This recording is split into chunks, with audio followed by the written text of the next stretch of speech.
तो भाई लोग आज हम बात करने वाले हैं लुकिज्म के चैप्टर नंबर 441 के बारे में। और अगर आपको एनिमेज और मानवास की एक्सप्लेनेशन देखना अच्छा लगता है तो आप मेरे चैनल को भी सब्सक्राइब कर सकते हो। आज की वीडियो की शुरुआत में हम देखते हैं जो बाकू नो होता है वो भागते हुए जीचैंग के घर जा रहा होता है क्योंकि वहाँ पे रखे होते हैं सबूत चार्ल्स चोई के खिलाफ। बाकू अभी स्पीड में भाग रहा होता है और अपने मन में सोच रहा होता है, जीचैंग मैं जल्दी वापस आऊंगा, तब तक अपना ध्यान रखना। उस इंसान के सामने तुम्हें काफी ज्यादा सावधान रहना होगा।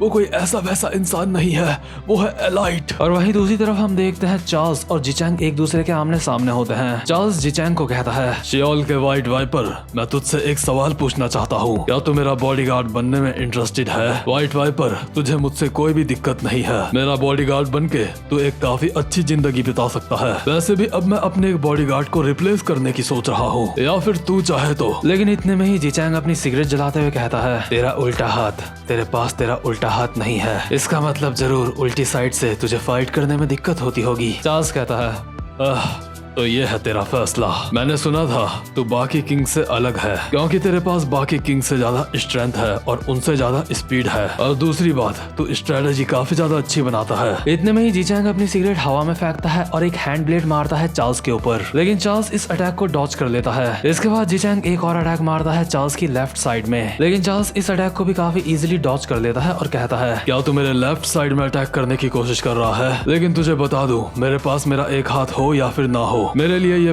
ज्यादा मैटर नहीं करती है। तभी जीचैंग चार्ल्स के एक और हैंड ब्लेड मारता है जो कि चार्ल्स के उल्टे हाथ के कपड़े में जाके लगता है। अभी चार्ल्स जीचैंग के अटैक को डॉज करते हुए अपने मन में कहता है, मेरा दुश्मन शियोल का व्हाइट वाइपर है जो कि अपनी स्ट्रेटजीज के लिए काफी ज्यादा जाना जाता है। भले इसको देख के ऐसा लग रहा है कि ये सिर्फ मेरे लेफ्ट साइड में अटैक कर रहा है, लेकिन ये जरूर मेरे दोनों साइड से हमला करने की कोशिश करेगा मुझे कंफ्यूज करने के लिए। अभी जीचैंग अपने दोनों हाथों से हैंड ब्लेड मारता है चार्ल्स के ऊपर, लेकिन चार्ल्स इस अटैक को भी डॉज कर लेता है और कहता है, मैं प्री जनरेशन का एक हिस्सा रह चुका हूँ। अगर मेरे सिर्फ हाथ ही वो चीज होते जो बस ताकतवर है तो मैं कभी भी फिस्ट का सेकंड नंबर का बंदा नहीं बन पाता। और चार्ल्स अचानक से एक लात मारता है जीचैंग के मुंह पे, और जीचैंग का शुरुआत से यही प्लान होता है। जीचैंग अचानक से एक हैंड ब्लेड मारता है चार्ल्स की टांग में, लेकिन चार्ल्स इतना ज्यादा फास्ट होता है कि वो वक्त रहते अपनी टांग वहाँ से हटा लेता है। चार्ल्स कहता है, माय गुडनेस, तो अब तक तेरा सब कुछ ये प्लान था। इसका अभी अभी ये अटैक काफी ज्यादा खतरनाक हो सकता था। भले ही चार्ल्स जीचैंग के इस हैंड ब्लेड से बच जाता है, लेकिन तभी जीचैंग अपने दूसरे हाथ से एक हैंड ब्लेड मारता है चार्ल्स की गर्दन में, जो कि चार्ल्स के काफी ज्यादा जबरदस्त पड़ा होता है। और चार्ल्स अपने मन में सोच रहा होता है, क्या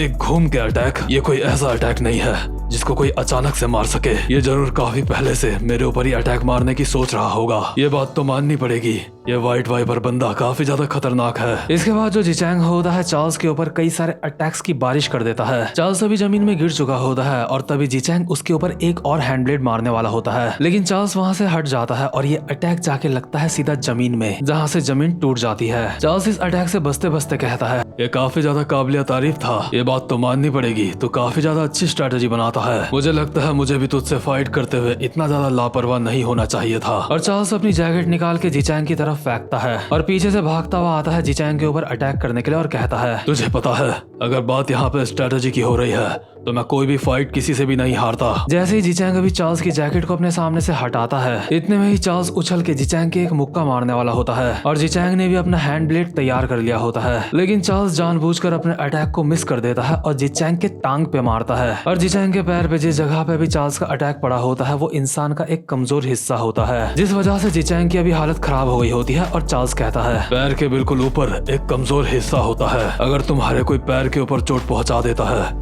तो तुम्हारी बॉडी की ताकत खत्म होने लगती है। इससे पहले कि जीचैंग कुछ कर पाता तभी जो चार्ल्स होता है एक मुक्का मारता है जीचैंग के पेट में। इसके बाद जीचैंग की कमर में एक कोहनी मार के उसको नीचे गिराते हुए कहता है, काफी समय हो गया जब मैं आखिरी बार अपनी फुल ताकत के साथ किसी से लड़ा था। मैं अब पहले के जैसा जवान नहीं रहा हूँ। और जीचैंग के मुंह पे लात मार के उसको हवा में उड़ा देता है। अभी जीचैंग हवा से नीचे भी नहीं गिरा होता। इतने में ही चार्ल्स उछल के एक लात मारता है जीचैंग के, जिससे जीचैंग जमीन में रगड़ता हुआ काफी दूर जाके गिरता है और टकराता है एक दीवार से। अभी जीचैंग हल्का हल्का उठने की कोशिश कर रहा होता है और चार्ल्स जीचैंग के पास आते हुए कहता है, अब मैं एक बूढ़ा आदमी हूँ, बेवकूफ कहीं के।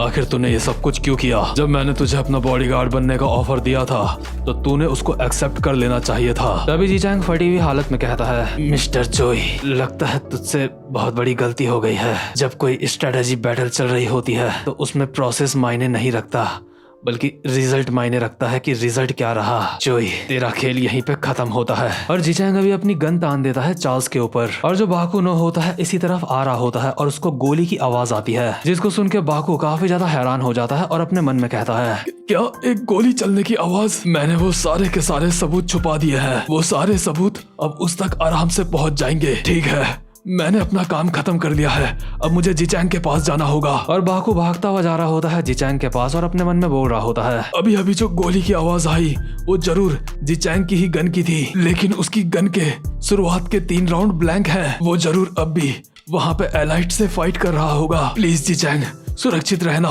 तुम्हें कुछ नहीं होना चाहिए। तभी जो बाकू होता है जिचैंग के पास पहुंच जाता है, जो दीवार के सारे अभी बैठा हुआ होता है। बाकू जिचैंग को कहता है, जिचैंग मैं यहाँ पे आ गया हूँ। अभी जो जिचैंग होता है उसके पेट में गोली लगी होती है और सर से खून निकल रहा होता है। बाकू अपने मन में सोच रहा होता है, क्या इसको तो गोली लगी है? लेकिन जिचैंग बाकू को कुछ बोलने की कोशिश कर रहा होता है और कहता है, सर सुनो। बाकू अभी जिचैंग को कस के पकड़ लेता है और कहता है, जिचैंग प्लीज बात मत करो, मैं सब कुछ समझता हूँ, इसलिए तुम्हें कुछ भी बोलने की जरूरत नहीं है। बेचारे जिचैंग के मुंह से अभी खून निकल रहा होता है, लेकिन वो फिर भी बोलने की कोशिश कर रहा होता है। जिचैंग कहता है, सर आपके पीछे। और जिचैंग के पीछे खड़ा होता है चार्ल्स, जिसने बाकू के सर पे गन तान रखी होती है जिचैंग की। और जैसे ही बाकू पीछे पलट के देखता है, वैसे ही बूम, चार्ल्स बाकू और जिचैंग इन दोनों को ही यहाँ पे निपटा देता है। यानी कि बाकू और जिचैंग यहाँ पे अभी मर चुके हैं। इन दोनों को मारने के बाद चार्ल्स खुद से कहता है, जो कुछ भी हुआ इसमें मेरी कोई गलती नहीं है, और वैसे भी सबूतों को मिटाना एक ऐसा काम है जिसमें मैं काफी ज्यादा माहिर हूँ। चार्ल्स अपने फिंगरप्रिंट जिचैंग की गन से मिटा के वो गन जिचैंग के ही हाथ में पकड़ा देता है और कहता है,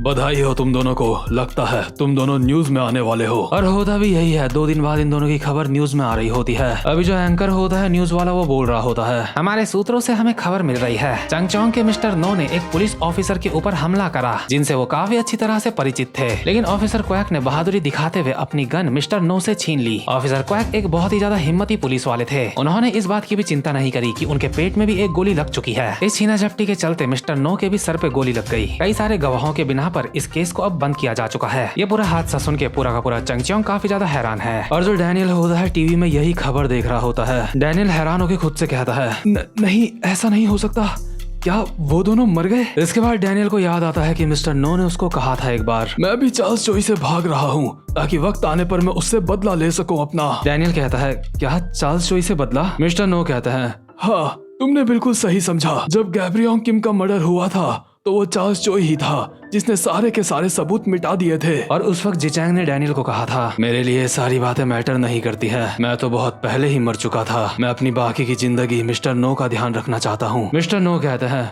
इस बार चार्ल्स चोई भी हमें रोक नहीं पाएगा। और जिचैंग और मिस्टर नो एक दूसरे को आपस में जान से मार दें, ऐसा तो हो ही नहीं सकता। ये बात डैनियल को अच्छी तरह से पता होती है, इसलिए डैनियल फिगर आउट कर लेता है कि यहाँ पे क्या हुआ। डैनियल हैरान होकर खुद से कहता है, वो चार्ल्स चोई है। चार्ल्स चोई ने उन दोनों को मार डाला। उसने सिर्फ मर्डर करने के सबूत ही नहीं मिटाए हैं, लेकिन चार्ल्स चोई अब बेकसूर लोगों को भी जान से मारने लगा है। चार्ल्स चोई, मुझे नहीं पता तेरे पास ऐसी कौन सी कीमती चीज है, लेकिन इस बात से कोई भी फर्क नहीं पड़ता कि तेरे पास कितनी जरूरी चीज है, लेकिन तू ऐसे मासूम लोगों की जान नहीं ले सकता। मैं ये सब कुछ बर्दाश्त नहीं कर सकता, मुझे कुछ करना होगा। इसके बाद डैनियल को वो पल याद आता है जिस समय जिचैंग ने डैनियल को कहा था, डैनियल पार्क, मैं चाहता हूँ तू जिन्यूंग पार्क को ढूंढे, और सिर्फ इसलिए नहीं क्योंकि ये तेरा एक फैमिली मैटर है। असल में हमें जिन्यूंग की जरूरत है ताकि वो चार्ल्स चोई के काले कारनामे पूरी दुनिया के सामने लेके आए। डैनियल अभी जिचैंग के फार्म से काफी सारा शहद और वाइन यहाँ से लेके जा रहा होता है और कहता है, क्या आखिर तुम्हारा मतलब क्या है? जिचैंग कहता है, एक समय ऐसा था जिस वक्त एलाइट और जिन्यूंग पार्क एक साथ काम करते थे, और इस वक्त जिन्यूंग पार्क ही वो इंसान है जो एलाइट के बारे में काफी कुछ जानता है। आसान शब्दों में जिन्यूंग पार्क एलाइट की कमजोरी है। जिन्यूंग पार्क वो चाबी है जिससे चार्ल्स चोई को तबाह किया जा सकता है। हमारे हाथ इस मैटर में थोड़े से बंधे हुए हैं क्योंकि हम लोग ओपन में सबके सामने नहीं आ सकते, क्योंकि चार्ल्स और चार्ल्स के बंदे हमेशा हमें ढूंढते रहते हैं। इसलिए डैनियल पार्क, जिन्यूंग पार्क को ढूंढने का काम मैं तेरे ऊपर सौंपता हूँ, इसलिए अपनी पूरी कोशिश करना डैनियल। और अभी प्रेजेंट मोमेंट में जो डैनियल होता है यही सारी बातें याद करते हुए निकल पड़ता है अपने घर से बाहर और कहता है, ठीक है, अब वक्त है वर्कर्स के फर्स्ट एफिलिएट में जाने का। इसके बाद सीन शिफ्ट होता है और हम देखते हैं गंगनम डिस्ट्रिक्ट का सीन, जहाँ पे काफी सारे लोग अभी घूम रहे होते हैं और इन सारे लोगों के मुंह पे पट्टियां बंधी हुई होती हैं। और हम देखते हैं एक बहुत बड़ी बिल्डिंग का सीन जिसके ऊपर लिखा होता है प्लास्टिक सर्जरी टावर, यानी कि जिन सारे लोगों के मुंह पे पट्टियां बंधी हुई है उन्होंने इसी जगह से अपनी प्लास्टिक सर्जरी करवाई है। इसके बाद हम देखते हैं इस बिल्डिंग के रिसेप्शन का सीन, जहाँ पे रिसेप्शनिस्ट किसी को बोल रही होती है, आपका स्वागत है, यह है ग्रीन प्लास्टिक सर्जरी। क्या आपने यहाँ पे आने के लिए अपॉइंटमेंट लिया था? क्या मैं आपका नाम जान सकती हूँ? इसके बाद हम देखते हैं एक लड़की जो यहाँ पे आई होती है, वो उस मेन डॉक्टर के सामने बैठी हुई होती है जो सबकी प्लास्टिक सर्जरी करता है। ये डॉक्टर थोड़ा बहुत अपने डेस्कटॉप में कुछ काम कर रहा होता है और चाइनीज भाषा में कहता है, अच्छा तो तुम चाइना से यहाँ पे आई हो, तो बताओ आखिर तुम्हारी क्या परेशानी है? तुम्हें चिंता करने की कोई भी जरूरत नहीं है, ये ग्रीन प्लास्टिक सर्जरी है। हम यहाँ पे लोगों को उनकी खोई हुई सुंदरता वापस पाने के लिए मदद करते हैं। मैं तुमसे वादा करता हूँ तुम बिल्कुल भी निराश नहीं होंगी हमारे काम से। और ये जो डॉक्टर होता है, ये जो बंदा होता है, इसका नाम होता है हैंग्योल बेक। और ये जो प्लास्टिक सर्जरी टावर होता है, यही होता है वर्कर का फर्स्ट एफिलिएट, और यही हैंग्योल बेक यहाँ का प्रेसिडेंट होता है। तो भाई लोग, फर्स्ट एफिलिएट का मामला भी यहाँ से शुरू हो चुका है और फर्स्ट एफिलिएट से मुझे ऐसी फीलिंग आ रही है कि ये बाकियों के एफिलिएट से ज्यादा खतरनाक है। इस एफिलिएट से ऐसी फीलिंग आ रही है जैसे ये लोगों की पूरी जिंदगी बर्बाद कर देते हैं। और यार एक और बात मैं आपसे कहना चाहता हूँ, जब जिचैंग और चार्ल्स चोई की फाइट हुई थी ना, तो उस वक्त चार्ल्स चोई को हार्ट की दिक्कत थी, जिस वजह से चार्ल्स ने अपने इनविजिबल अटैक जिचैंग के ऊपर नहीं मारे थे। ये बात यहाँ पे मानवा में नहीं लिखी है, लेकिन ये बात मुझे कहीं और से पता चली है जो कि मुझे सच भी लग रही है, और शायद हो सकता है कि हमें आगे इसके बारे में बताया जाए। तो खैर भाई लोग, आज की वीडियो यहीं पे खत्म हो गई है। उम्मीद करता हूँ कि आपको आज की वीडियो अच्छी लगी हो, और अगर आपने चैनल को सब्सक्राइब नहीं करा है तो जल्दी से चैनल को सब्सक्राइब कर लो, साथ में बेल आइकन को भी प्रेस कर लेना ताकि आगे आने वाली वीडियोस आप मिस ना कर सको। अब मैं मिलता हूँ आपसे अपनी नेक्स्ट वीडियो में, तब तक के लिए गुड बाय।